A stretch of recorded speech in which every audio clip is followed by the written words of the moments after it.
Hello again, fight fans. Welcome to episode number 323 of the Neutral Corner Boxing Podcast. I am your host, Michael Montero, for Ring Magazine, ringtv.com, and the Ring Digital YouTube channel where you are watching me live right now. As always, I remind you, please make sure you're subscribed and you click that little notification bell. And if you can't catch the live video every Monday, it's all good. You guys know where to catch the audio pod, which comes out on Tuesday. Anywhere that you listen to your podcast, whatever platform you prefer, just look up Montero Unboxing, the Neutral Corner. Boom, you'll find me. Make sure that you're following, leave ratings, reviews, all that good stuff, because that is how we spread the word about this show. We don't do ads here. We spread the word organically. Our entire audience globally is organically built.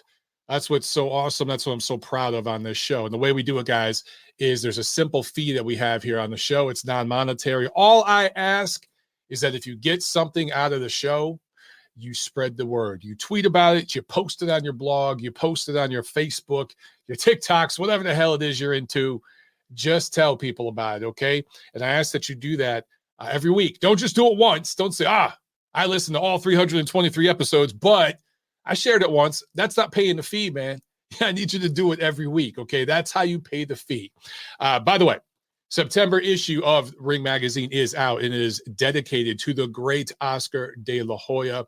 Look, Oscar gets a lot of flack from people. He can say some crazy things. He's had some crazy antics and stuff outside the ring. But one thing is undeniable. Dude was a great fighter. And people forget, his biggest, most high-profile bouts were probably 147, 154. Man, Oscar started as a lightweight, and he was an absolute beast. Olympic gold medal, came out just with I guess like I don't know how to describe it, like a storm when he went pro. It just, it's so much popularity. There are a lot of parallels between Oscar and I'd say almost Sugar Ray Leonard-esque, where American fans knew who he was before even going pro. And he was seen kind of in the same light. A very, very popular fighter, obviously, but Oscar took risks, man. He got in there and fought everybody. Won some, lost some, but won most. Anyway, this new issue is completely dedicated to him. So make sure you guys check that out. Okay. Now, let's get to some news and notes. I got a couple things. We're going to have a little fun. We're going to troll a little bit and have a little fun. I just got to troll the WBC today. I usually go at the WBA. Today, we're going to have some fun with the WBC. And then we'll get into review preview, okay? But before I do that, a little bit of housekeeping. There will be no Friday wrap-up this Friday on my channel, Montero Unboxing. We had one last Friday. It was a lot of fun. A lot of great calls on that show. So we're not going to have that, and we're not going to have TNC next Monday, August 1st. So later this week, me and my wife were traveling. We're going to be up in New England from this Thursday to next Tuesday. So we're going to be traveling. We're going to be on the road. I'm not going to be able to do my show. So no Friday wrap up this Friday. No TNC next Monday, August 1st. We will be back next Friday wrap up, August 5th on my channel. Next TNC will be next Monday, August 8th. 5 p.m. Eastern time, same time as always, right here. All right, guys, just wanted to get that out there.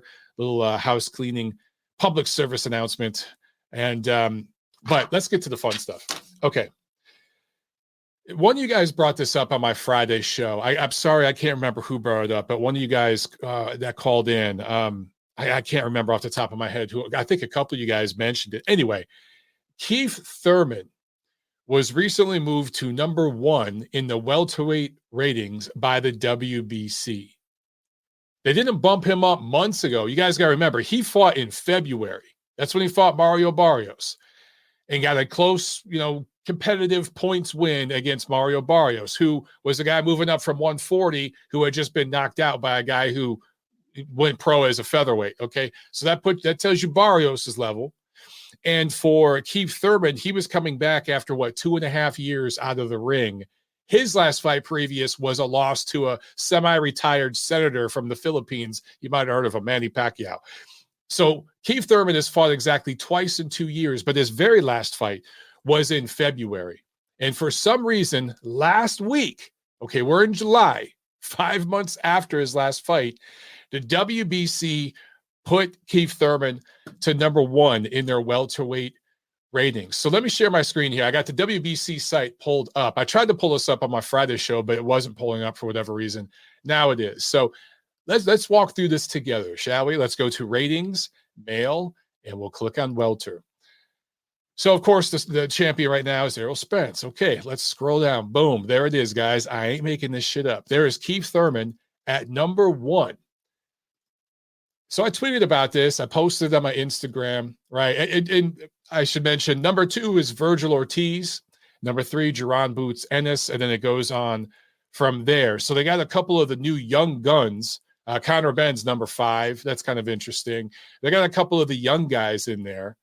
But for the most part, the thing that stands out to me and to just about everybody else would be Keith Thurman at number 1. And I believe before this, earlier in the summer, they had him rated at number 4. Him being rated in the top 10 is ridiculous. But even in the top 5, insane. Bumping him to number 1 with no action in 5 months, doesn't have a fight announced. It just makes absolutely no sense. And I had to bring this up. I tweeted about this. Thurman, again, I just mentioned he fought twice in 3 years, right? He's fought 5 times in 6 years. So over the last 6 years, Keith Thurman has fought 5 times. The last, I would say, high-level win for him, if you want to call the Danny Garcia fight a high-level win, guys, that's going back 5 years. You got to go back 6 years for his win over Shawn Porter.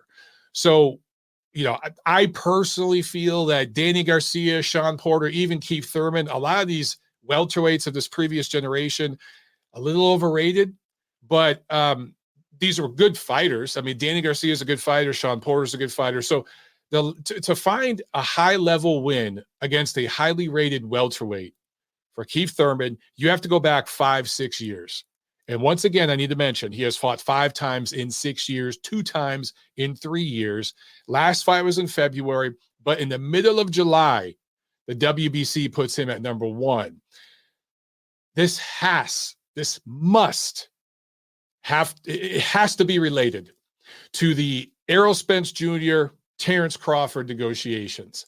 I don't know quite 100% what it means, because I don't understand why, because everyone's saying, oh, this means it's going to be Errol Spence versus Keith Thurman, or maybe Terrence Crawford versus Keith Thurman, but it's going to be Spence and Crawford versus different opponents, right? And then the 2 winners will fight each other next year when budgets open up and everything else over at Fox and everything. So I get that, but why bump Thurman to number 1? What's the meaning? What's the point? Is Errol Spence going to be stripped, or is this somehow a way to justify it because now he has a quote unquote mandatory? I just don't understand how, if you were going to do this, if PBC's plan was to do another fight between Spence and Thurman, I'm sorry. Spence. Did Spence fight Thurman? I can't even keep up with these guys anymore, man. I don't think they did, but let me double check real quick. I honestly don't remember them fighting. Yeah. They didn't fight yet. Okay. You know what? I was thinking of Garcia and Thurman.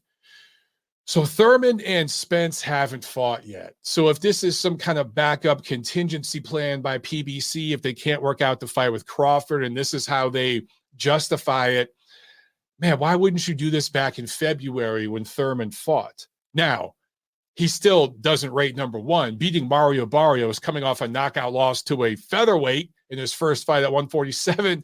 And for Thurman, that was his first fight in 2.5 years. I mean, that still, there's zero justification.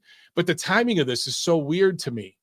Because, again, if you were going to do it, you do it back in February or maybe in March. I mean, just coming right off that win for Thurman, right? And I want to double check. Was that a unanimous decision? Yeah, it was. Okay, so it was pretty wide. I totally forgot, guys, because I didn't even watch that fight, to be honest. But I'm looking at the scores. Keith Thurman, Mario Barrios, 118, 110 twice, 117, 111. So that was a fairly one-sided fight. Okay, so it was a wide points win for Thurman. Does that rate number 1? And again, I have to bring up the timing. It just looks very bizarre.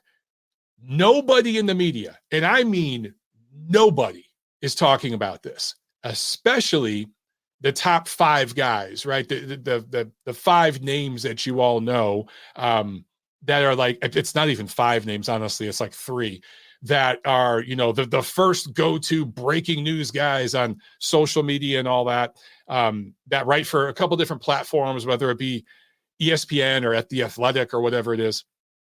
You guys know those names, right? None of them have mentioned this that I've seen. Correct me if I'm wrong. None of the mainstream dudes have mentioned this. None of my colleagues at Ring have mentioned it. No one's bringing it up, but this is flat out corruption. This is corruption. Like, what else can you call this? This is pay to play. There's no other explanation for what's going on here. If I'm missing something, please, one of you guys out there, please correct me, set me straight, school me. But what I'm seeing here makes no sense. Literally 0 sense. Unless it's a pay-to-play scheme to set up a contingency plan for PBC, Errol Spence, Terrence Crawford, et cetera, et cetera. Now, let's continue with this because the fun continues with the WBC this week. And I've been telling you guys forever, there is a concerning relationship between the WBC leadership and the PBC leadership. And this goes back to not to Mauricio's father, who had a close relationship with Don King, but then it was Al Heyman and all these folks, right? So I could bring up this whole history, but this is just kind of crazy. Let's go to their heavyweight ratings. Tyson Fury is the champ, right? And he last defended in April. So technically speaking, he can be the champ for a whole year without fighting before they're even going to talk about stripping him. We don't know what he's going to do. Fury's waiting to see who wins the Usyk-Joshua rematch. If it's Joshua, Fury's going to fight Joshua. If it's Usyk, Fury's going to retire, quote unquote. I'm using air quotes when I say retire. But if we go to the WBC ratings, who's the highest rated fighter right now in the WBC? It is none other than Deontay Wilder. I get accused of being a Deontay Wilder hater. I really just try to keep it real about the guy. I do think he's fairly overrated by the American media. But damn entertaining heavyweight, tons of heart, extreme crazy power with the right hand, all that. But his resume, come on, right? Anyway, regardless of how you feel about his resume, his title run, all that stuff, what is undeniable is that he's lost his last two fights. And those last two fights were spanning what, 2 years? Let me double check here. I'm going to pull up Deontay's because I don't want to screw up these dates. So I'm going to pull up his resume real quick, guys. Just bear with me for a second. But the last Tyson Fury fight was 2021. The one before that, the rematch, was 2020. Okay. So he has fought exactly twice in now 2.5+ years. Okay. So he's fought twice in almost 3 years. It remains to be seen if he'll fight at all this year. So it might end up being twice in 3 years. Anyway, both of those were dominant knockout losses. He was dropped twice in the second fight with Fury. He was dropped 3 times in the third fight with Fury. And he was brutally stopped in the third fight. He was on his way to being brutally stopped in the second fight, but his former trainer did him a solid, Mark Breland, by stopping the fight before Deontay Wilder got seriously hurt. There may have never been a third fight if it weren't for Mark Breland. Wilder may have sustained injuries that ended his career in that rematch. What does Wilder do? He just fires Mark Breland and throws him under the bus. But anyway, that's beside the point. Anyway, last 2 fights, he's dropped 5 times, absolutely dominated. He won 2 rounds, and those were in the third fight. Tyson Fury out of shape, coming off of COVID. He had more muffin sludge in that third fight. Yes. Still, how do you rate Deontay Wilder number 1 right now if you're the WBC at heavyweight when the guy hasn't fought at all this year, has nothing scheduled this year, and is coming off 2 dominant losses, beat down, career-changing, maybe life-altering losses? We don't know how this may affect his health decades from now. Because Tyson Fury is not a power puncher. He's a guy with heavy hands because he's 270, 280 pounds. And Wilder took a lot of punishment in that third fight. A lot, way too much, right? So how do you justify this? What's the go-to here? Didn't Joe Joyce recently fight an eliminator? That might have been a BA eliminator. I don't know. But Luis Ortiz is rated number 9, and that's the last win that Wilder has. So, okay, he has a win over your currently number 9 rated guy, but that's back in 2019. It's currently 2022. So that's almost 3 years ago that fight happened. All right. Again, what's the play here? What's planned? Obviously, there's negotiations or something taking place. Don't be surprised if you see Wilder in the ring at the end of the year and it's some sort of eliminator fight, or maybe even early next year. I don't know. Some sort of eliminator fight or something like that. And should Usyk beat Joshua, Fury is not going to fight Usyk. He's going to flat out duck the guy. We already know that. He's made it pretty clear publicly.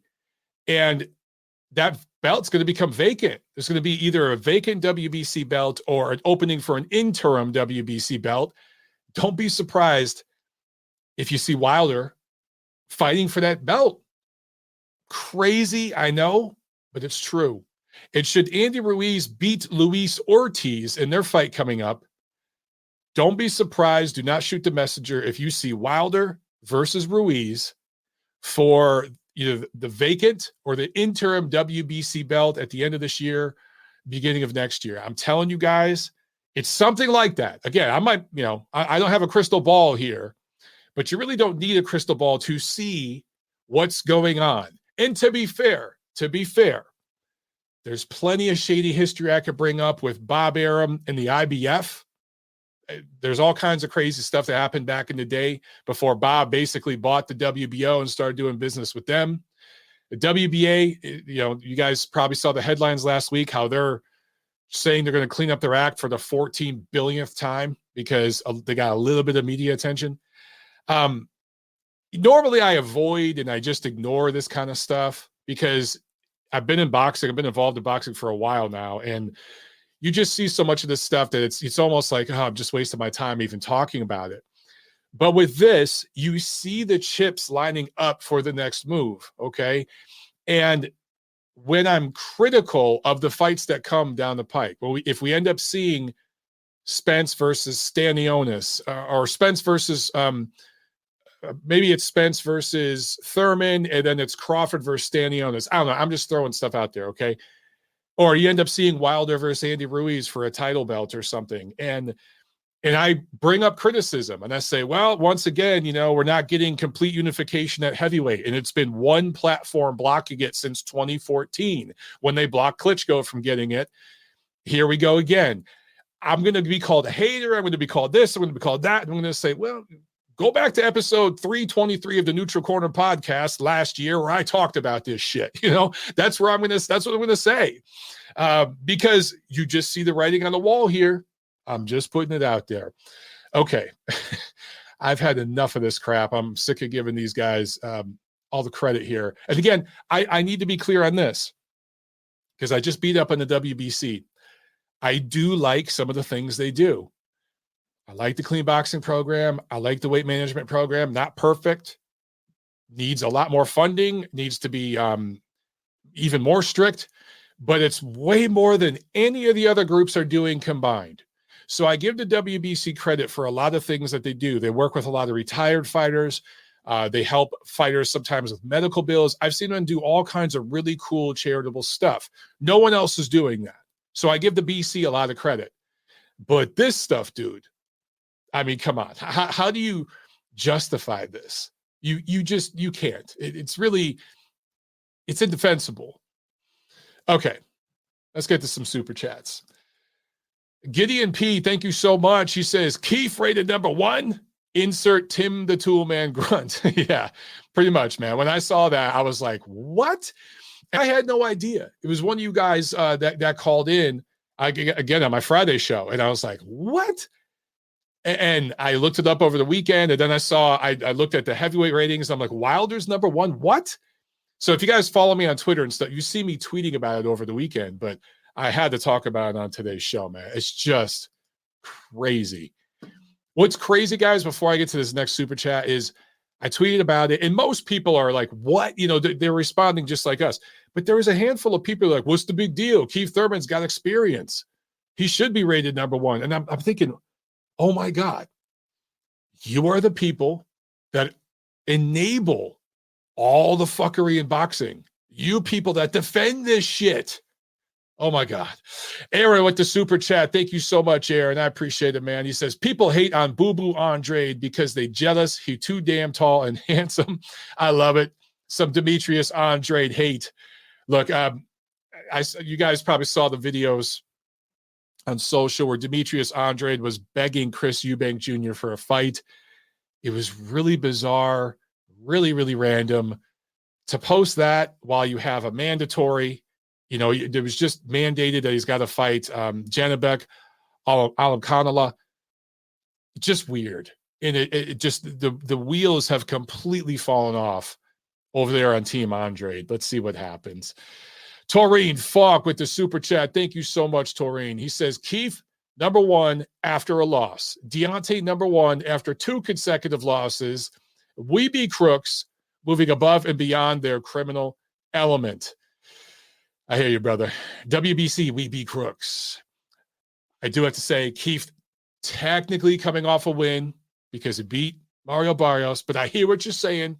Coming off a loss against the last top highly rated fighter that he faced. There is zero, literally zero justification for having either of those fighters ranked, in my opinion, in the top 5 right now.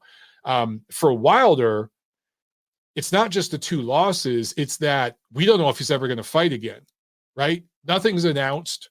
So to me, I'm not saying completely drop him, but there's at least 4 or 5 other heavyweights that have fought since then that you could probably rate above him. And what I hate about the sanctioning bodies is because Alexander Usyk has all the other belts, the WBC doesn't rate him at heavyweight. Let me double check that. But yeah, you know what? Let me share my screen again because I want to show this to you guys. This is what I hate about the sanctioning groups. Just one of the things, but their ratings, right? So you look here at the ratings for the WBC. This is their heavyweight top 10. You don't see Alexander Usyk in the ratings. He should be. He is no less than the 2nd best heavyweight in the world. You don't see Anthony Joshua in these ratings. He should be. He is no less than the 3rd best heavyweight in the world right now. Neither of those guys are here. Why? Because Usyk has the other belts and Joshua's about to fight for the other belts. And they're with a rival promoter because the WBC is almost exclusively working with PBC. Not only, but if you look at their ratings, a lot of the guys that they rate are PBC guys. Again, it's the WBO, same way with Bob Arum, top rank, to be fair. But I just wish, and I could go up and down every division and show you examples of this. I hate that.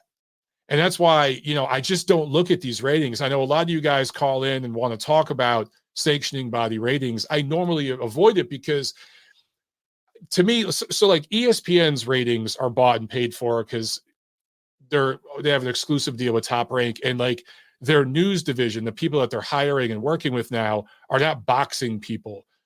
It's more of a political agenda. They're pushing politics and stuff over there, right? So I don't even pay attention to ESPN for news at all, not just boxing, but any sport. So their ratings, I completely ignore it. Sometimes I just troll it on Twitter for fun. But that's pretty much how I look at all ratings. And if you look at Ring Magazine, we rate everybody. No, regardless of who you fight with, regardless of what belt you have, everybody's rated. And yes, we're owned by Golden Boy Promotions. Nobody at Golden Boy Promotions works at Ring. They don't influence our ratings. It's a completely separate entity. In fact, it's 2 different channels of payment and everything else. Like Golden Boy Promotions has their thing, Ring Magazine has their thing. So there's zero influence, okay? And believe me, I've been involved in situations related to the ratings where I've seen things get really nasty and heated. And, in other platforms where pressure is applied by people who want things changed, people give in. That doesn't happen with us. So I really, truly believe Ring Magazine has the best ratings out there. I truly, truly believe that. And I believe that before I got involved with the ring. But the biggest issue with these sanctioning organization ratings, they don't rate other champions. That's a problem. That's a real problem. Anyway. All right, let's see. Do we have any more? Yes, we do. Punch Drunk Boxing. What's up, man? Thank you so much for the super chat. He says, God bless, brother. Thurman versus Barrios was an eliminator. I also believe that using Thurman to speed up Bud versus Spence negotiations, take it or leave it. Okay, two things. First, if Thurman versus Barrios was an eliminator, then why was Thurman rated number 4 before? Why did they bump him right now? I don't get that. So if it's an eliminator, that's fine. That's terrible. That makes absolutely no sense because Barrios was coming off a knockout loss. Thurman was coming off a loss, hadn't fought in 2.5 years. Barrios had never fought at 147, was coming up from 140. So if that was truly an eliminator, and I don't know, I honestly don't know. I pretty much didn't really pay attention to that fight. But if it was, completely indefensible that was an eliminator. Just disgusting. Right? When you've got young talent like Virgil Ortiz, Jaron Ennis, other guys there who are deserving, I think, of a mandatory shot, at least a shot at an eliminator, that's what you sanction as an elimination fight? Just disgusting. Second, your second point, if they're using Thurman right now, they're bumping him up to number 1 to light a fire under Errol Spence's ass, and maybe to light a fire under Crawford's ass, because they can say, hey, man, we can do this fight between Spence and Thurman. So you need to shorten your purse demands, or we're going to just go forward with this fight. I get it. If it leads to a fight between Crawford and Spence this year, okay, I'm good with it. It's just, why do we need to do all that fuckery and all that corruption and all that bullshit as part of negotiations for a fight?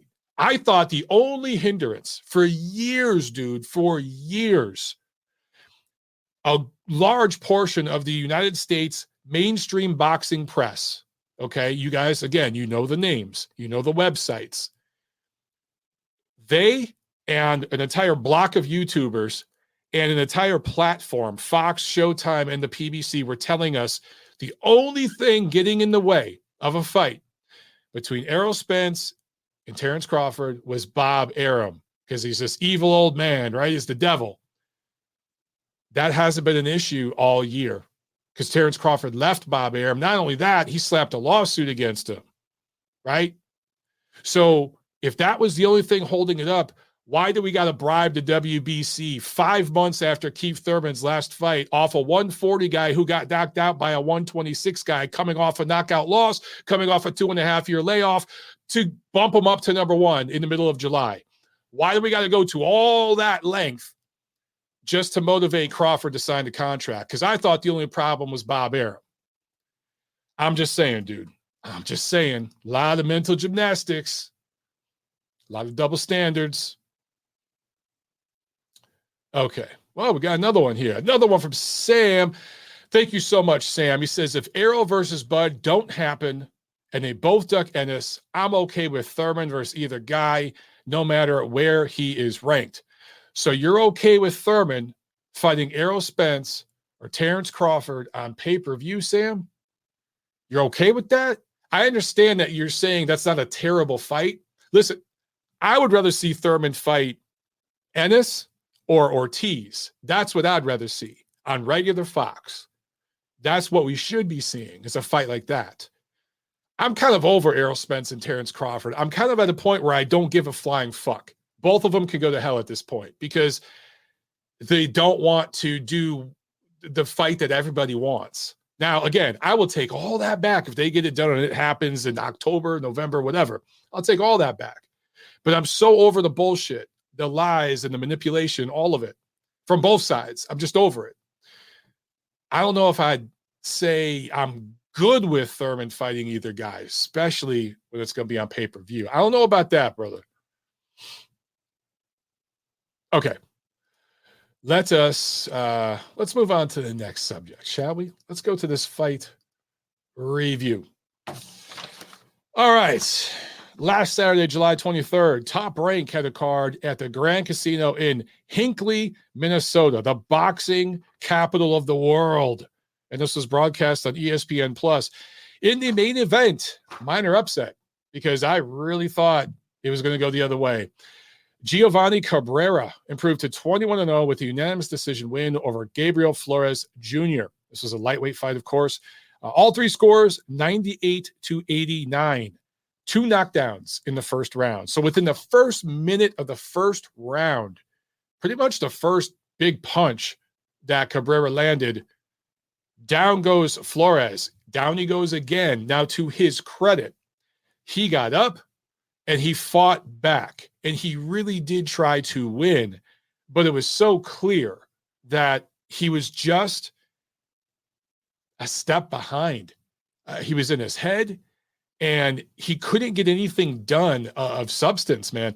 According to CompuBox, Cabrera landed 189 total punches, landing 31% of them. Flores landed 57 punches in 10 rounds. Guys, that's less than 6 landed punches per round. These are lightweights. These are heavyweights. Where those punch stats, you don't love it, but it's kind of justifiable sometimes in a heavyweight fight because that's heavyweight boxing.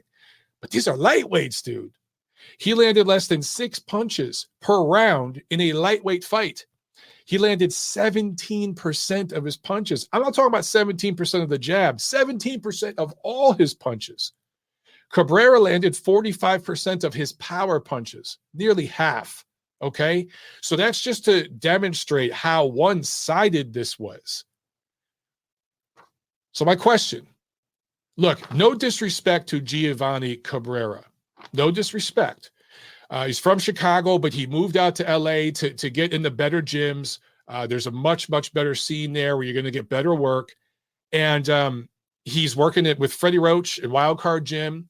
He's improved as a fighter, still improving, but he was brought in as the opponent.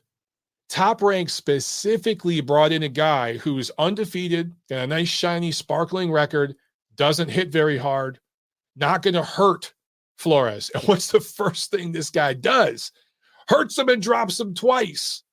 Now, once again, Flores could have bowed out right there. A lot of people would have. A lot of people would have phoned it in and found a way to just get out of that fight. He went the whole distance, so props to him, okay? The kid does have some heart. I think some people are being too hard on him. But I remember we had Gabriel Flores Jr. on the show like 2 years ago, maybe it was 2 years ago. And he was being touted as a potential superstar. He had Jay Prince, Top Rank, he had great management around him, all the right people. It is completely blown up. And I tweeted about it this week, and I asked, what can this team do? Because he's working with his father. His father in that corner, boy, he had no answers. It felt like he just didn't know what to do or say. And obviously, Flores needs a new trainer because his dad did tell him to do a couple technical things, and Flores Jr. didn't do them. So not only is Flores Sr. just, I think, out of his depth at this level as a trainer, but he's not getting through to his son. It's just the connection isn't there anymore. It's not working. So if Flores Jr. wants to continue to box, he needs a new trainer. We know that. But can they fix this? Can they fix this, guys? Because I think this was his 21st, maybe 22nd pro fight. Again, I want to get these numbers right, so I'm going to look up his record real quick. That was his 23rd fight. In 23 pro fights, Gabriel Flores Jr. has 7 stoppages. That is a 30% knockout percentage. He is a 5'9" lightweight. He started as a junior lightweight, had a couple fights around there. But if you look at the level of opposition he has faced, guys, you pulled up on BoxRec, it's mostly 1-star and a handful of 0-star opponents. Now, there are 5 stars on BoxRec, okay? And it's a computer algorithm. It's not a perfect science. But generally speaking, when you pull up a guy's resume and there's a bunch of fights that have 1-star or some that have 0 stars, okay, that's what level of opposition he's facing. For this guy to have 7 knockouts in almost 20 of his 23 fights are against opponents of that level, at least 15 of them, okay, were against guys who were 1-star or no star on BoxRec. That tells you something. Because if you're a high-level prospect, even if you're not a power puncher and that's not your style, you should be stopping opponents at that level. Wasn't happening. And now he's lost 2 of 3. And it's not as if he just got clipped with one hard shot and knocked out. We've seen that with prospects that were still able to go on and have a high-level career, very accomplished career. But this guy lost 2 10-round fights where he was basically shut out. He was pretty much shut out last year in Tucson against Luis Alberto Lopez. He was pretty much shut out against Giovanni Cabrera, who's not a hard puncher, and got dropped. And he got wobbled several times after being dropped, right? So being outboxed 20 rounds to 0 against the level of opposition. And then there was a fight in between that earlier this year in Fresno, California against Abraham Montoya. That was pretty much an even fight. That was another 10-rounder that was like 5 rounds each. He got the majority decision in that fight. But one judge, Steve Weisfeld, who's a good judge, had it a draw. So check this out. If you go back to over the last year, Flores has had 3 fights. Each of them are 10 rounds. He's won about 5 of those 30 rounds, and he's not fighting top-level opposition. So that, to me, is what's concerning about this. It's not that he lost. Again, you get caught with a hard punch, you get knocked out, you can rebound from that. But, dude, winning 5 rounds out of your last 30 against this level of opposition, that's worrisome, dude. That's worrisome, especially when you consider how highly touted this kid was. As for Top Rank, they signed more young talent coming out of the amateurs and the Olympics, more young American talent than any other promoter. And they developed that talent better than nobody else. So if Top Rank's not able to develop this kid, Top Rank usually hits a home run when they grab these blue chip prospects and develop them. But every now and then, man, it's a swing and a miss. We've seen several of these swing and a miss in recent years. And sometimes it's even with a really, really proven great fighter like Guillermo Rigondeaux, Top Rank did not do very well with him, right? And he was a really, really great fighter. But some of these prospects that they bring up, man, it just doesn't work out. And I got to say, can Flores rebound from this? Perhaps. But this is going to be hard, dude. This is going to be a really hard project because this is not a young Vladimir Klitschko being stopped by Ross Purity and Corey Sanders. And by that time, Vlad had already held a belt at one point and stuff, and then coming back, or a young Lennox Lewis being stopped a couple times, or even a young Amir Khan being stopped. And he was able to come back despite his chin issues and have a really, really solid career.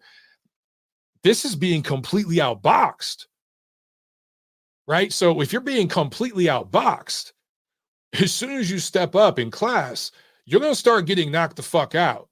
That's what happens next. So I don't know, dude. I don't know. Now look, in the main event, split decision win, Isaac Dogboe over Joet Gonzalez in a featherweight fight. This was also 10 rounds. 2 judges had it 96-94 for Dogboe. 1 judge had it 96-94 for Gonzalez. It felt like Dogboe won the first half of the fight, and Gonzalez won the second half of the fight. That's just kind of how it felt in terms of the output from from both fighters and the rhythm of the fight. Dogboe is now 4-0 since his 2 consecutive losses to Navarrete. All 4 of these fights have been at 126. 3 of them really close decisions. So am I ready to put Isaac Dogboe in the top 10 at featherweight, or the elite level at featherweight, and say he's ready for the top guys, the killers? No, I'm not. So he's got 4 wins off that loss. But again, after those 2 losses, but he's moved up in weight. He is undersized at featherweight. And 3 of these 4 wins were really close fights where you got the feeling it could have went either way. Punch stats revealed just how close this fight was. Dogboe 190 out of 783. That's total punches, 39%. Gonzalez, 197 out of 549. He landed 36%. So Dogboe was more active. He threw more. But Gonzalez wasn't quite as active. According to CompuBox, he threw like 200 less punches. Maybe that was the difference. Gonzalez also landed almost twice the body shots. He landed 69 body shots. Dogboe only 39. Jabs, Dogboe landed 26 out of 352, only 7%. Gonzalez landed 35 out of 152, 23%. So Dogboe threw a lot of just flicking jabs, but less than 10% of them landed. So that's good activity, and it slowed down Gonzalez's attack at times. It kept him at bay. So there was some effectiveness to it. But you look at the punch numbers, like this fight really could have went either way. Flip a coin. Half of you guys will probably think Dogboe deserved it. Half will think Gonzalez deserved it. But close fight. Close fight. Okay, so a couple of upsets, man, because I really thought Gonzalez was going to win that fight. Doesn't like blow my mind that he lost, but I did think Gonzalez was going to win, and then I thought Flores was going to win too. I thought that fight was going the distance, but I thought he was going to win. So a couple of minor upsets on that card, which is good. You know, that kind of fight card, you kind of want to see those type of things. That lets you know that you're getting solid matchmaking. Super chat from Sam. Thank you so much, brother. He says, I had Joette by KO, but live bet after 7 rounds had Dogboe plus 1,000. I hit 100 to win 1,000. Joette can't punch. Damn, not bad, Sam. Not bad. Not bad at all. That's a nice little payday, brother. Beer's on you. All right, let's get to the preview real quick. And for those of you just getting on the show, I talked about this before, that there will be no TNC next Monday, August 1st. I'll be out of town traveling with my wife. I'll be up in New England. And so I'm going to do 2 weeks worth of previews right here. All right, real quick, we'll blast through this, then we'll get to some calls. This Saturday, July 30th, it is the return of Danny Swift Garcia going up against Jose Benavidez Jr. 12 rounds, junior middleweights, 154. It's going to be very interesting seeing Danny Garcia at 154 because he was a small welterweight. He's going to be a really small junior middleweight. This is at the Barclays Center in Brooklyn, New York. TGB Promotions Showtime for Danny Garcia. This will be his first fight since losing to Errol Spence back in 2020. So this is another guy who hasn't fought in like 2 years. And he's never defeated an elite level welterweight. He moved up in 2014 after being the man at 140, the legitimate champion at 140 when he beat Matisse. He fought, Danny Garcia did, on that Mayweather-Canelo pay-per-view. The co-main was Matisse versus Garcia, and that was for undisputed at 140. And Garcia won that fight pretty handedly. I want to say I remember him dropping Matisse. Don't quote me on that, but I think he did. And he really was the guy there. But I think he only had like one defense against Mauricio Herrera. Most people thought he lost that fight, and then he moved right up. So he didn't really set a precedent at 140 or you know, a legacy there. He unified the belts and then immediately pretty much moved up. And again, you could argue he lost that fight to Herrera. Many people felt that way. But since he moved up in 2014, he's got a couple of solid wins. You know, he's got wins over guys like Lamont Peterson, Paulie Malignaggi, a couple of decent wins, but no elite level wins. You know, he stepped up a couple times to the absolute top class, the top 5 of the division, and he was defeated. And when he fought Thurman, a lot of people thought, oh, that's a close fight. When he fought Porter, oh, it's a close fight. I think Garcia might have won. Shut up. He didn't win those fights. Were they close? Were they competitive? Sure. But Garcia lost those fights, man. No shame in that, by the way. Nothing wrong with it. But when they talk about Danny Garcia as a Hall of Famer, and I think you guys saw the interview a week or so ago where he said, yeah, I'm a Hall of Famer. Right now, if I retire, I'm in the Hall of Fame. Absolutely not. Absolutely not.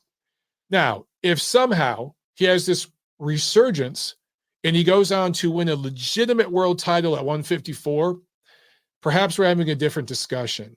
But right now, there's an undisputed champ at 154. So unless he goes up and fights Jermell Charlo Should he beat Benavidez, and I think he will, probably by stoppage. Should he fight next year, fight Jermell Charlo?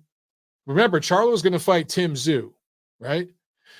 So if Danny Garcia let's say he fights the winner of that fight and beats them and becomes the undisputed junior middleweight champion of the world, okay then. Now we're talking Hall of Fame, because now we're talking undisputed in 2 different weight classes and 1 weight class where he's severely undersized. Okay, you got my vote then. But right now, nah. All right, also on this card, Adam Kovnacki against Ali Eren Demirezen, a Turkish-born fighter based out of Germany now, 32 years old. You guys might remember his name because he was the first guy to take Efe Ajagba the distance. At that time, that was kind of a shocking thing for some people, but now we see it wasn't that big of a deal. Anyway, Demirezen has lost some fights, but he's always gone the distance. So this is actually a pretty good heavyweight matchup. I like this.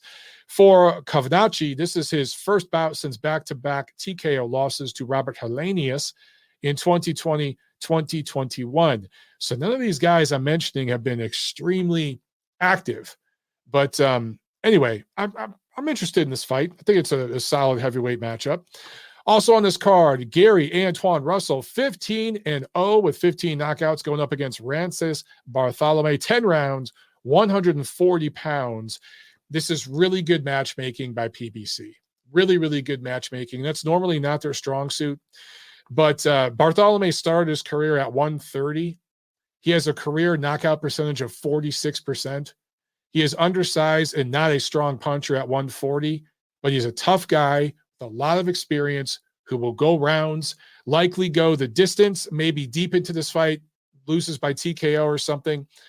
Perfect matchmaking by PBC here for Gary Antoine Russell. Get him in there against a guy who really can't punch, but is very experienced and will give him a solid push. Also on this card, Julian J-Rock Williams, coming back from losses in his last 2 fights. He had a loss in 2020, a loss in 2021. Hasn't fought since, and this kind of feels like a feel-good, get back in the win column type of fight because he's scheduled to fight to be announced, TBA, Tom Bob Anderson. So they're going to throw a guy in there. They're going to find some guy in the street, throw him in there. This feels like doing him a solid for everything he's done for them. Get him a win so he can retire, kind of a fight. That's the way this feels. Maybe I'll be proven wrong. We shall see. Next Saturday, August 6th, we got a few different fights to look at. In Belfast, Northern Ireland, ESPN Plus picked this up. Michael Conlan making his ring return since his knockout loss to Lee Wood in the 12th round of their fight back in March, going up against rugged veteran Miguel Mariaga, who has lost 2 of his last 3 10-round featherweight fight. The only man to stop Mariaga was Vasily Lomachenko back in 2017 when Mariaga retired on a stool, said, I can't, I want no more of this guy. Mariaga's been in with a lot of fighters. He's lost several fights.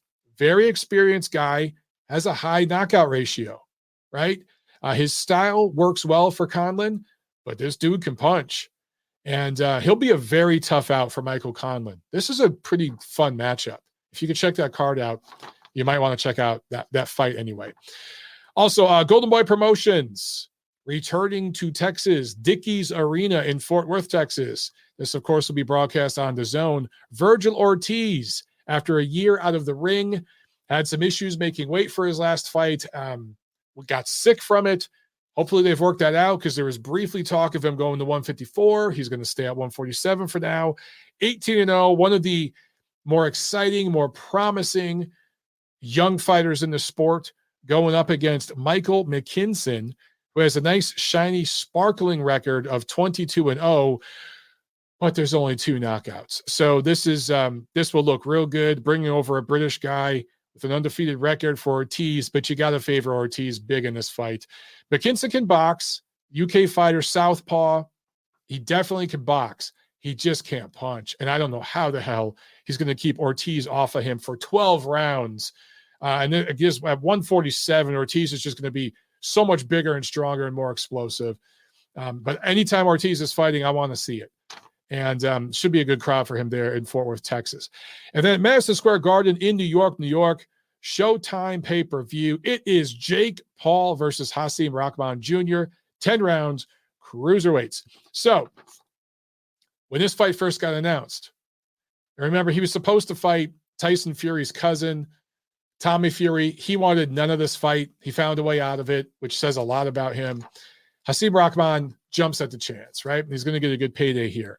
But he's a big guy, and they're going to get him down to cruiserweight. I want to look up Hasim Rahman's resume real quick because I want to give you guys some of the weights that he's come in at for recent fights. Because he fought in the amateurs under 200, but his entire career, I mean, his pro debut is at 234. Next fight, 233. First several fights, 230s, 220s. He's been as light as 211 as a pro. That was back in 2018. He has been as heavy as 269 as a pro. That was last year, dude. I don't know if I believe that number. 269? According to his resume, he went from 231 in February 2020 to 269 in February 2021. Now, there was COVID in between all of that, global pandemic, lockdowns. Maybe that had something to do with it. He worked his way back down to 224 last June, and then 215 last August, was 224 for his last fight this April against James Morrison. It was knocked out in the 5th round. He was winning that fight 4 rounds to 0 before that 5th round, and then just got caught with a hard shot. Some people didn't like the stoppage. Anyway, the fact that this fight is at cruiserweight, okay, I'm looking here. Rockmon Jr. went pro 5 years ago in 2017, so he hasn't weighed under 200 pounds in more than 5 years. Also, his knockout percentage is 46%. He has 6 stoppages in 13 pro fights. When you look at the level of opposition he has faced, it's mostly 0-star opponents, a few 1-star opponents. And against that level of opposition, as a big heavyweight, he has 6 knockouts in 13 fights. So he's not a very hard punching fighter as a professional heavyweight boxer. Let's see if I can see any of his amateur fights on here, who he fought. Yeah, they don't have a whole lot of details, but mixed results as an amateur, at least the fights that are listed. So all things considered, guys, I know on paper, a lot of people think that Jake Paul is going to get absolutely crushed in this fight. I'm telling you right now, apparently there's a rehydration clause where Rockmon can't gain that much weight after he weighs in at cruiserweight. He can't rehydrate that much. If Jake Paul can survive the first 4 or 5 rounds of this fight, he can win this fight. I'm telling you, he could win it. That'll be interesting to see for sure. Also on this card, Amanda Serrano defending her unified featherweight belts against Brenda Carbajal out of Argentina. This is a complete showcase fight for Amanda Serrano. This woman has no business being in the ring with her. She's going to win and win big, probably by stoppage. I have to admit, this is a little disappointing for me. I understand that Serrano has 2 featherweight belts. She last defended them, I think, a year ago, so she has to defend them to keep them. I get it. If that's what you're doing here and that's the move, I get it. If this is stay busy, make a little money, get back in the win column, I get it. So long as we get the rematch with Katie Taylor next.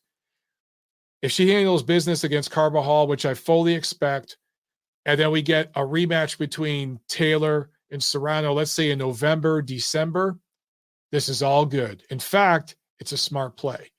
So my personal belief is that Serrano did everything she could do in that fight with Taylor, and it just quite wasn't enough.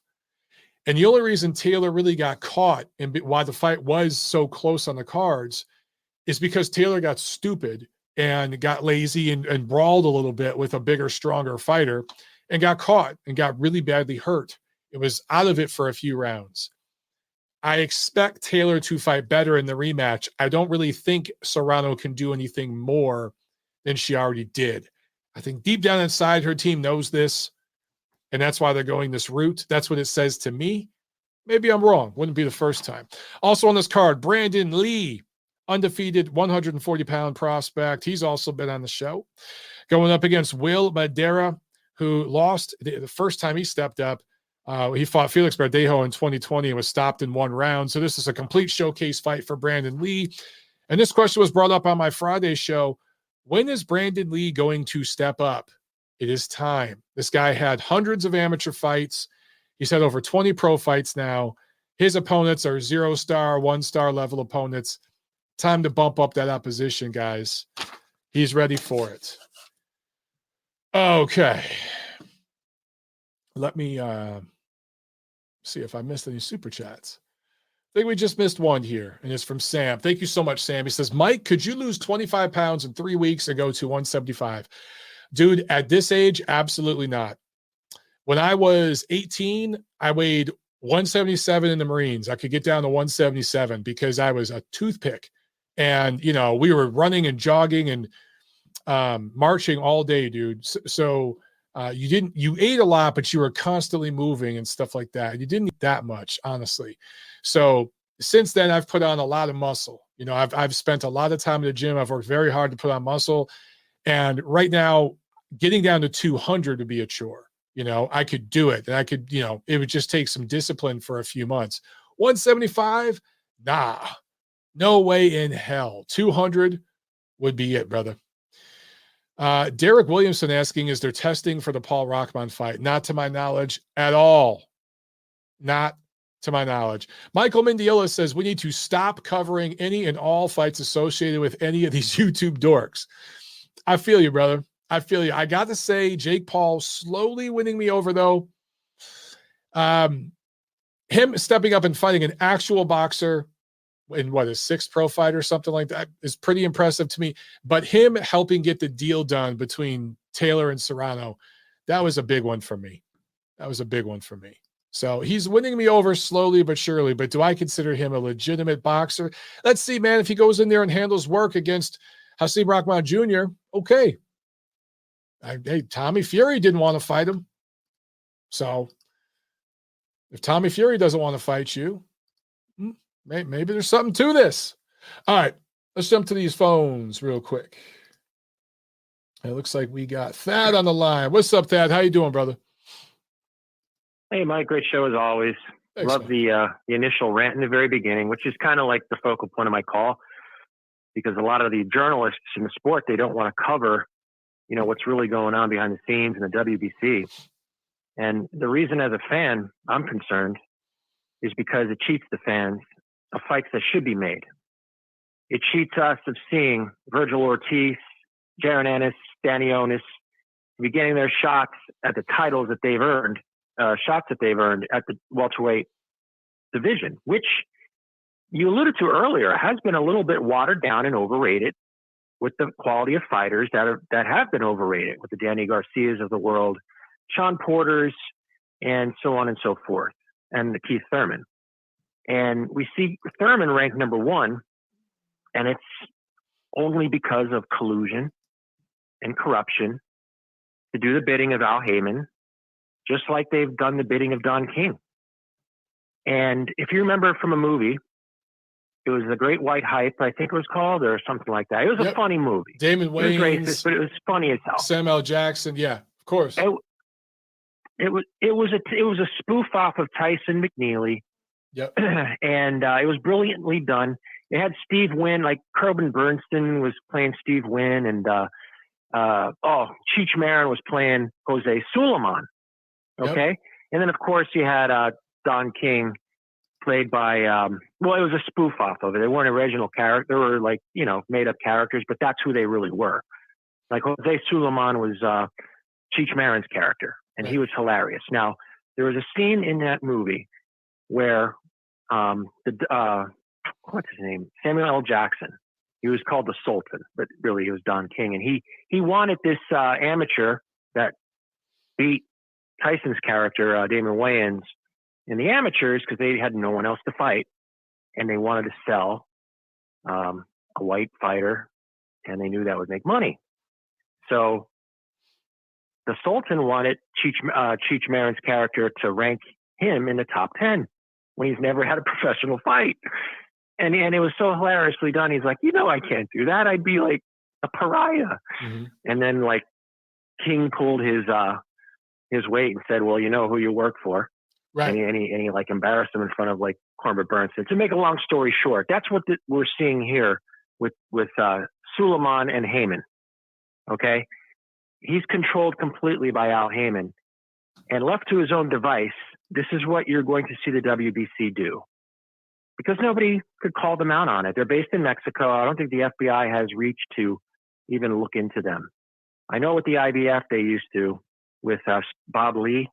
They investigated them for bribery, and that was a big thing. And the IBF didn't disband. But what we're seeing here is the same thing, except worse. We're seeing manipulation of the rankings, and Wilder coming off of 2 straight losses, like you said, having a number 1 ranking, and it's all in the benefit of PBC. And boxing is now left holding the bag because we're not getting the fights. We should be seeing a Wilder versus a Joe Joyce fight, or a Otto Valine, or somebody who deserves that shot. And it's pitiful. It just makes the sport a mockery. And this once a year fighting, it's taking away from the integrity of the game, because we're seeing double standards here, where fighters like Jermell Charlo could fight once a year and not have to have a mandatory against, guys that have been waiting in line for 2 years. There's a guy, I think Mertz Alayev, is that his name? He's been the number 1 contender for 2 straight years, and Charlo fights once a year. Right. So how is he supposed to hold on to these belts? And they're allowing that, and if there wasn't such double standards, then, you can't complain. But Mike, I mean, the media, they have to do their due diligence, because just like in politics in America, where the media is supposed to be the 4th branch of government to hold corruption accountable, we're not seeing it. Right. All we're seeing is propaganda. So that's why I'm so concerned of what's going on, and nothing's being done to call it out, because we're not going to see Spence fight Ennis or Ortiz, and we're not going to see Crawford fight Ortiz, Ennis, Stanionis, and Spence fight Stanionis. We're not going to see the fights that should be made. And as a fan, we should be up in arms about it. There's really nothing funny about it. Mm-hmm. So, I mean, you're doing the right thing. There's a lot of guys like you, kind of like on the lower end of the spectrum, that are calling it out. But I think we as fans have a duty as well to say, enough's enough. If this keeps going on and on, what integrity is the sport going to have left? I mean, the best we have to look forward to the next week or two is Rockmon versus Jake Paul. and credit to Jake Paul. He's taken the Mayweather blueprint, and he's perfected it, where he is now the breadwinner in American boxing. It's crazy. He's probably the most highest paid American fighter right now, currently, because Canelo's technically Mexican. Right. So this is where we're at. Like, I'm just, flabbergasted the media hasn't really gotten on this, because you could get, make a name for yourself in the media by calling out corruption. And I just see the silence, and it's like everybody just wants their free press pass. Yeah. They want the perks of the job. They want to get flown out for free, first class, trip on the plane. And what does it get you? Your reputation as a journalist is nothing. Okay? So everybody out there in the media who's listening, do your damn job, step it up. Be more of a Mike Montero. Okay? And because we deserve better. $80 a month for pay-per-views, $20 a month for apps that want us to pay money for pay-per-views, ESPN Plus now, raising their rates. We're paying enough. We deserve better. So what's your response to that? Well, I appreciate the kind of words, Thad. I really do, man. And with you, one of the reasons why I don't have a network job, if you will, or a higher profile, is because I call shit out. It's right. I could tell you, I mean, there's only so much I could say on the record now, but maybe one day when I'm not really involved in the community anymore, I can really start talking about some of it out loud. But I've seen things, and I've fallen on the sword for different people, different organizations. Right. And there's just, it is kind of a pay to play thing. And I don't check any boxes for people, and then I don't play the game. So I'm very fortunate to be associated with the ring. And I tell you why I am. It's because of the great Doug Fisher. Doug is a guy that recognizes talent and gives people a chance and calls it real as he can. And it's because guys like him, Steve Kim, and a handful of others that have, looked after me and appreciate what I do. But the problem, dude, is if I'm not willing to play the game, right, and I bow out of a job and I say, it's not worth the money because I make almost as much money doing it my way. You're just going to give me a little bit more and I have to be your pawn. Nah, I don't want to do that shit. There's a line of 50 fucking guys that will do it. You see these young kids come in all the time. You're like, who the hell is this guy? Right.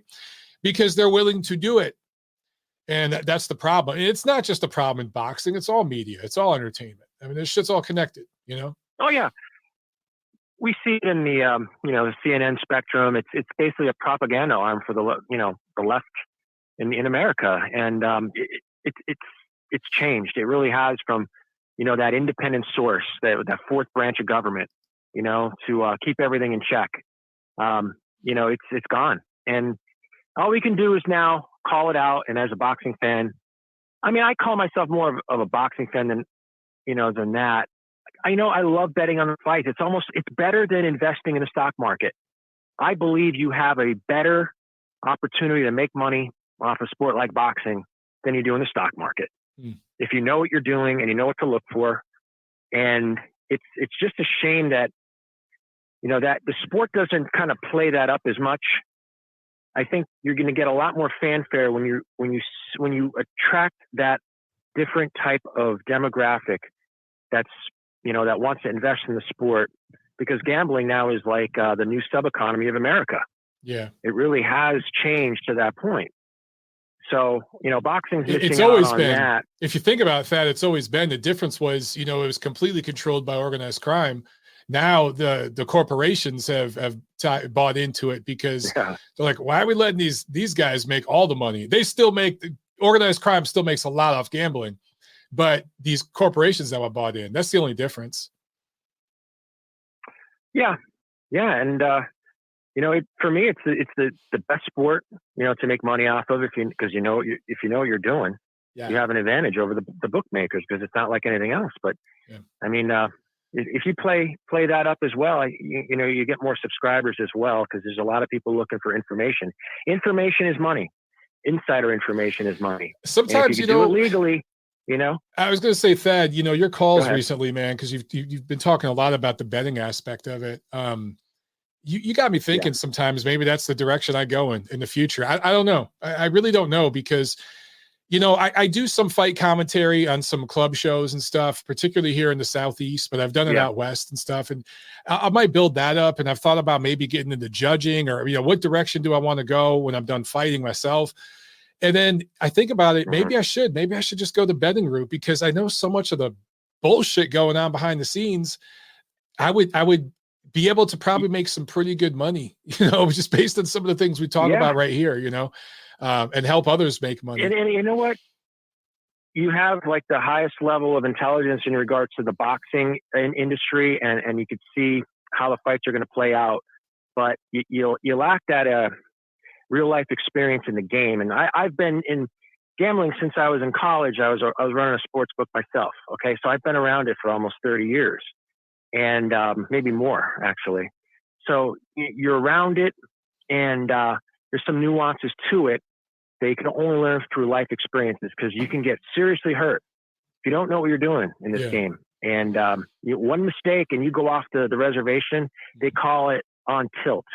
You go on tilt and you can never recover. It's happened to everybody. And that's why you have to have, the right mindset to and bankroll. You have to have a bankroll. You cannot have any kind of play unless you already have money that you can afford to lose. There's a lot of guys bet with bookies that's on credit, and you get down in a hole, you don't have the money to pay, then that's where the trouble starts. Yeah, I know that game. And that's when the law enforcement get involved. I grew up around that. I grew up around that shit. I got uncles and cousins. And yeah, I got stories on that side of it. Yeah. and law enforcement, you know, they're onto it because they're like, well, we want to take out these bookies that are hurting people. But when it's legal and it's online, which it is now, you could pretty much find a gambling casino or online site pretty much anywhere in America. Mm-hmm. So now, you know, it's the Wild West. It's almost like the gold rush. Now is the platform for people, you know, with inside info to get involved and take advantage. Because just like boxing is cannibalizing itself with the crappy rankings and, you know, what we're seeing with the WBC and WBA, they're taking their own. So why not somebody else? Why not somebody else get what's coming to them? And it's a great forum online to hear other people's opinions. And we share a lot of good information here. You know, I wish I was able to call in last week. I could have, you know, gave a few pearls on what I found out about the fights coming up. Last weekend in Flores, he was actually an underdog. He wasn't the favorite. Oh, he really? Called it an upset, but okay. Yeah, no, Flores was an underdog. Yeah, it was a slight underdog. You had to pay money to take his opponent, but yeah, he was not the favorite. And Joet Gonzalez, he was a slight favorite, minus 250. And let me just say, Joet Gonzalez, it's your own fault you lost that fight because you didn't go for the knockout. You didn't press the action. And Mike, what's up with the featherweights and lightweights and all these smaller guys refusing to throw punches? Yeah. Yeah. Triple G hit Canelo 240 times in one fight and 230 times in the other fight.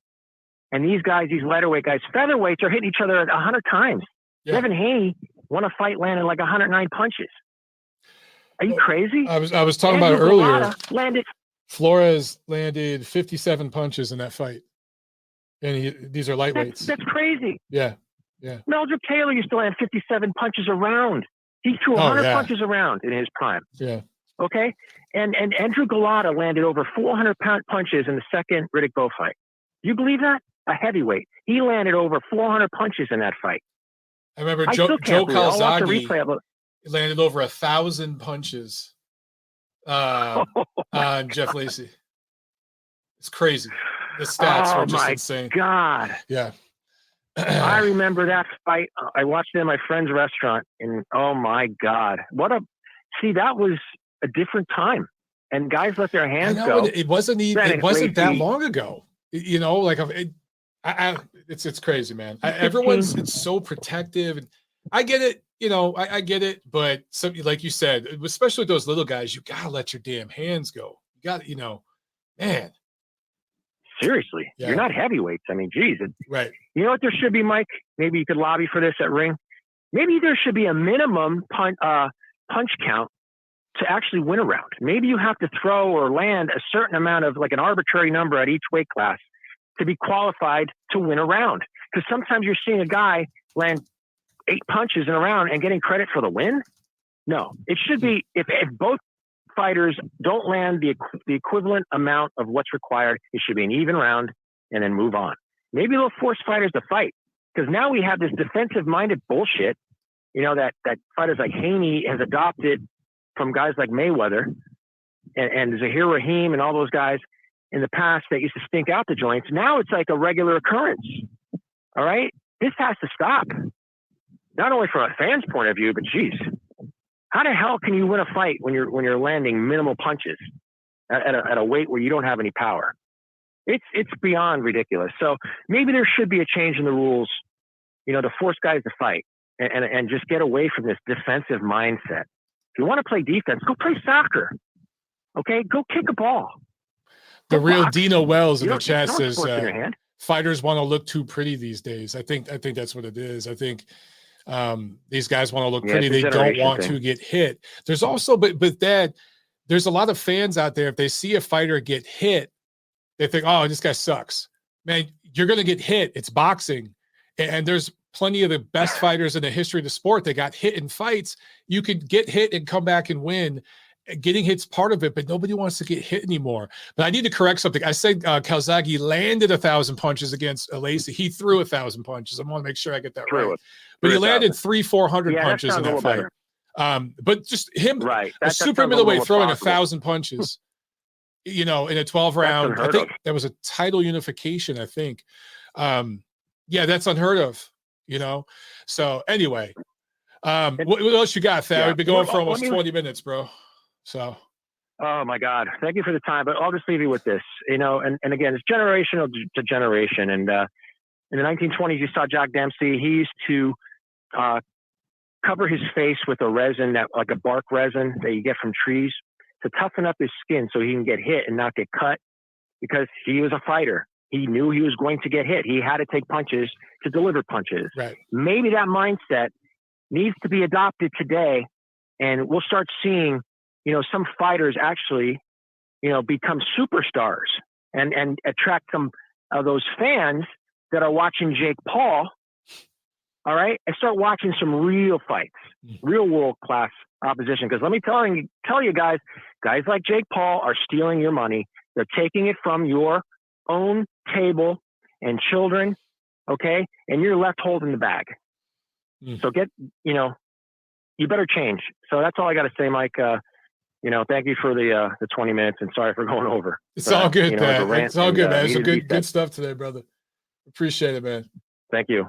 Have a good one. There he goes, guys. I want to get to one comment here related to Thad, because Michael Mendiola didn't like Thad's take on the Jake Paul thing. Mike says, did Thad just say the best we have is Jake Paul? Dear Lord, only a casual would say that.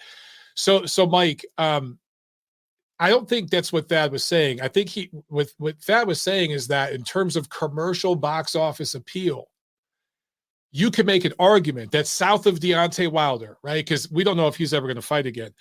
The guy that is bringing in the most eyes with casual fans and doing the biggest numbers overall with casual fans, it might be Jake Paul. Now, we got to see, because maybe it was a little fad his first few fights, because they did big numbers. He had one pay-per-view, I think the one on Triller, that did over 1 million buys, apparently. That's what was reported. I can't verify this, obviously, but that's what was reported. But I think his last one did not do very well. So it could have been that it was like a fad and now it's fading. But the dude has done it. Just look at the dude's social media traffic. And I tell you guys, a year ago, okay, if you were to Google Hasim Rahman, if you just were to type in Hasim R-A-H, Hasim Rahman Sr.'s name would pull up. I did a little experiment today, and I typed in Hasim space R-A-H, and the first name that popped up, Hasim Rahman Jr., not his father, who was the legit heavyweight champion of the world. Briefly. It was brief, but he was the champ. Junior's name auto-filled in my Google search before Senior's name. And that is 100% because of Jake Paul. So there is an effect happening here. I think that's what Thad was getting to, Mike. I don't think he was saying he's the best young fighter in America. I mean, obviously, that's not what he was saying. But you can't really deny that the guy has started to make a mark. The thing I give him credit for more than anything else, and again, was that Taylor Serrano fight, getting that done. Let's see what happens with this Rockmon fight. Okay, back to the phones. We're only going to take a couple more here, guys. We got 901. I think this is Memphis, Tennessee on the show. What's up? How you doing? You know, I think it's Memphis too. But hey, Mike. How you doing, man? This is Ceylon. Ceylon. Hey, how you doing? Back in Memphis. I'm missing Jersey already. Danny Garcia was never undisputed. He had 2 of the belts.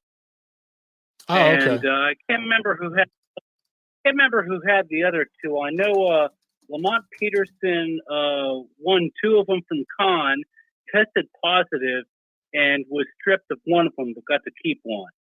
I think he got to keep the IBF when he tested positive. Damn, you're right, dude. I'm just looking. Yeah, when he beat Batiste, that was for the WBC and WBA. I'm sorry, guys. Thank you for correcting me on that, Ceylon. Hey, no sweat. Also, you mentioned something earlier, and I'm curious. I'd like to hear an explanation for it. Why on earth would PBC ever sacrifice Thurman to Virgil Ortiz when they've got enough up and comers? They could offer him to Boots Ennis, who's not a PBC fighter officially, but he fights only on PBC cards, only PBC fighters, and he's even headlined a PBC card. So, unofficially, he is. And so why not sacrifice him to Boots Ennis instead? Or, let Spence beat the dog piss out of him instead of fighting Crawford. So back to my question, why would PBC let Thurman take his whooping from Ortiz? I get what you're saying. From a business point of view, I completely understand. But see, to me, this is where the sanctioning organizations are supposed to come in and force the promoters to do the right thing instead of working with the promoters and doing their bidding. So let's say that the number one guy in the WBC right now is Ennis, and the number two guy was Ortiz. And the WBC mandated those two fight to become the mandatory. That is what a sanctioning organization should be doing. We should see the WBC say, fuck Golden Boy, fuck Top Rank, fuck PBC. These are the two guys that got to fight the main man. That's what used to happen. But now what you see increasingly, brother, is you see the promoters, and it's not that this didn't happen back in the day. I mean, Don Suleiman Sr., right? Not Mauricio. Mauricio's dad, he took so much money from Don King in the 80s. It's not even funny, and the 90s. So it's been happening, but it's happening now at a global level. It's just different now. Well, WBO is commonly known as Warren Boxing Organization outside the U.S. So, yeah, nothing new about it. And we're Bob's organization here in the U.S., right? And then Bob was committing fraud with the IBF back in the day, so Bob's no angel here either. Again, it's nothing new. The difference now is it seems like every major promotion has their own sanctioning body to work with. There's just zero justification for Thurman being number one. Zero. Oh, none whatsoever. Yeah, it's just it's ridiculous. It's silly stuff. Right. But there's zero justification for Timothy Bradley, Manny Pacquiao 3 as well. There seems to be it's almost like the entire business of boxing colludes to irritate the people who care, the fans. Yeah. Boy. Mike, I'm enjoying your show today. Thank you so much, sir. Thank you, man. It's good to hear from you, Ceylon. It's been a while, man. Yeah, it's been a while. All right, buddy. Take care. All right, you too, man. All right, let's make sure I didn't miss anything here in the chat. Mitch Pryor says, I'm crazy. I am. I think Thurman can beat these guys. Mitch, you are crazy. You are crazy, sir. Look, would it be amazing if Keith Thurman came back and fights Errol Spence and beats him? Yeah, dude, that'd be crazy. I'd love to see that because it'd be an upset special. Not because I hate Errol Spence. I'd love a great upset like that, and then coming back from being beat by Pacquiao, and he comes back and beats Spence. Then he fights Terrence Crawford and beats him. That'd be amazing, dude. But it's not going to happen. It happens. If this was a movie, if this was Hollywood, then it would happen. Okay, let's get last call of the day, man. Let's hear from Nacho because I know he's going to have some great stuff. Nacho, what's up, brother? Hey, Mike, what's going on? Just listening to Thad call in right now, and make a lot of good points about different things that were going on. There is one question I had for you, Mike. I don't know if you know if this is something, because you've been talking about this Jake Paul fight recently. So I know he has to weigh in at a certain number, and then he's only allowed to quote unquote rehydrate the next morning to a certain number. But is there anything stopping him from adding more weight after the rehydration in the morning? Meaning, can't he add another 10 or 12 pounds of water weight after the morning weigh-in? I think so. Yeah, I think as long as he comes into the rehydration weigh-in, because like I'm with you. I think it's like early afternoon or late morning, something like that, the day of the fight. As long as he makes that weight, Yeah. he's good. To me, I haven't heard anything that like he has to weigh in right before the fight or anything like that. No. Yeah, that's kind of what I was thinking, because I was thinking, let's say they make him weigh in the next morning and he has to weigh in at, what did you say it was, 210? I can't remember. I think it's 210. Okay. Yeah. If he weighs in at 210 in the morning, there's nothing stopping him from being able to go back, eat lunch, drink a bunch of fluids, and not be 220, 225 by the time the fight actually starts. So, I mean, I'm just saying that I don't think it's as huge of an advantage as some people are making it out. I mean, I think he should be fine if he can make the 210 without any issues. But, I mean, I don't know. We'll see how that whole situation plays out as far as if he even makes 200 to begin with, because I'm kind of skeptical that he can even make 200, but, you know, we'll find out next weekend. And then just real quick with the fights that happened this weekend, Mike, Thad brought up a point about how it's interesting how guys below, 135 or below don't throw as many punches as they should. But I kind of have an answer to that. In the fight between Gonzalez and Dogboe, the biggest indictment, Mike, was the fact that the referee never once penalized Dogboe at any point for the multiple holding and mauling that he was committing in that fight. I mean, he did it so many times, it's not even funny. And to me, I've always said this, Mike, if you do not start penalizing these guys on the inside and force them to actually have to throw punches and fight, we're never going to see guys actually, have a rhythm and a flow in a fight. Because if a guy's allowed to throw 3 or 4 shots, and then as soon as the other guy gets in close, he's allowed to maul and hold, then yeah, it makes for an ugly, drawn-out fight. But if referees start holding these guys accountable according to the rule book and actually start penalizing them for holding and mauling, I think you'd see a lot more action-filled fights. But that's just my opinion. I don't know. Maybe I'm crazy or something. If you call it by the rules in the book, maybe we'd see a change, but I don't know. And then with Gabriel Flores and Cabrera, I don't know, Mike, after seeing that fight, I think that kid legitimately needs to go back to the drawing board if he's going to continue. But somebody, I don't know if it's going to be Top Rank or somebody else, somebody needs to get the father out of that corner. Because I think the father is what's hampering this kid's development at this point. I completely agree, man. Look, some father-son teams work, but that's like the popular new thing, particularly in American boxing. And let's be honest, Nacho, most of the time, it don't work at the highest level. It can work in the amateurs for sure. It can work early on in the career. And this kid's only a prospect, but I'm saying, look at Tio and his dad. I think Danny Garcia's father held him back. I think some of these just father-son relationships don't work, man. Yeah, no, for sure. I just think it's very rare that father-son relationships work. And if the kid wants to continue, I legitimately think they need to bring somebody in. You got to have a legitimate trainer that's going to hold this kid accountable, and he's going to tell him the truth about what's going on with him. Because if not, then, we're never going to see how good this kid can be. Because at this point, he's not learning anything. And the kid admitted it in the interview. He said, I'm not listening to my father. Yep. So if the fighter's admitting it, then that means there's a problem. And in order to fix that problem, you're going to have to bring in somebody who the kid will listen to. So unless that happens, then I don't see this kid getting any better, and I don't see the situation changing anytime soon if he's not going to bring in a real trainer.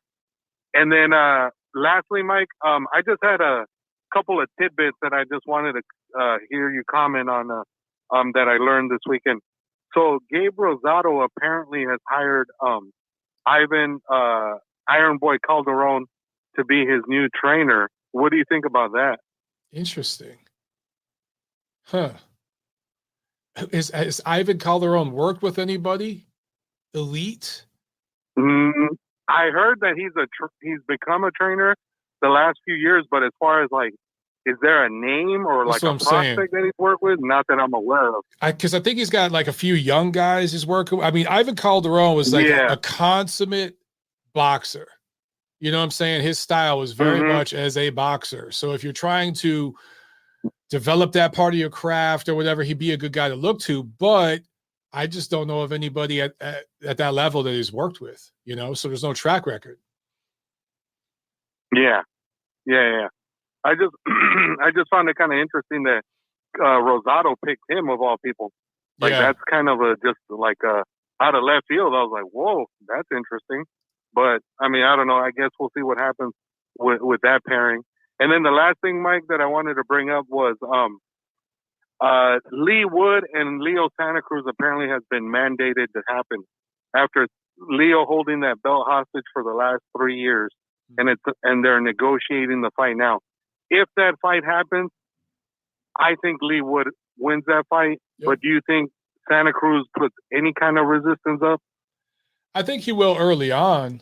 But, I mean, just if you look at the momentum of their careers, Leigh Wood's coming off a big win over Michael Conlon, that knockout win, where he was losing that fight, I believe. I can't remember what the scorecards were at the time of the stoppage. But yeah, I think he was down like a couple of points before he knocked him out. Yeah, so, I mean, if Michael Conlon's outboxing you, Leo Santa Cruz definitely can. My question is, can Leo keep Leigh Wood off of him for 12 rounds? Here's another question. Is Santa Cruz going to be willing to travel? Because he's never traveled before. He refused to travel for Frampton. So if it comes here, Santa Cruz has a real chance, man. He has a real chance. All you got to do is go the distance. Yeah, that's true. I mean, I'm thinking that the only way that fight happens, like you said, Mike, I think maybe they would agree to fight Wood on the East Coast, like in New York or something like that. But I can't see him going overseas to Ireland to actually fight him out there. I agree. I don't think that happens at all.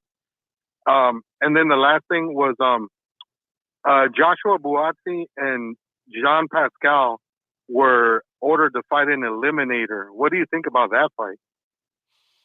Well, if I'm Buatsi, I want Vada involved in that fight because Pascal's a juicer. But I actually think Buatsi wins that fight, man. Yeah, I'm not all that impressed with what I saw Pascal against Fang a couple months ago. I think he's kind of at the if he's not on steroids, he's not the same guy. I mean, I'm just going to call it out. I mean, it is what it is. Yeah, that's what I was going to say. He's a 40-year-old fighter at this point. So yeah, I think Buatsi should just take that fight, and like you said, as long as there's testing, why the hell not take it and then beat this guy? It's a name on your resume for sure. Yeah. So. Yeah. All right, Mike. That's my call. All right. Thanks a lot, Nacho. Have a good one, brother. All right, man. You too. Well, Taurine says Buatsi's getting knocked the F out. I don't know. Hey, if there's VADA testing to where Pascal can't do like 8 different drugs like he was doing for a while there, I like Buatsi in that fight. I do. And I agree with you, Taurine, that Buatsi doesn't throw enough, but I just think with the youth and everything, I think he's physically stronger at this point. Yeah. Michael Mendiola in the chat says Leo Santa Cruz won't go across the pond because of his father's poor health. He won't risk it. And Derek Williamson was talking about Leigh Wood can't travel because of MTK links. It can only happen in the UK. So there you go. I don't know what's going to happen with that one, guys. But if that fight between Santa Cruz and Leigh Wood actually happens, I want to see it in the UK because that's where the crowd's going to be better. It's going to be a more fun atmosphere, more competitive, fun fight, in my opinion. So if it happens, that's where it needs to happen. All right. Good show. Good calls. Reminder, guys, no Friday wrap-up on my channel this Friday. No TNC next Monday. We'll be back for the Friday wrap-up on my channel next Friday. All right? I saw a couple new people on the chat today. Make sure you subscribe and make sure you get over to my channel, Montero Unboxing, and subscribe there. All right, guys, have a great week. Enjoy the fights this weekend. I'll be off for a week. I'm going to do a little bit of traveling with the wife, and then we'll be back here picking it back up in August. All right? Peace. I'll see you at the fights.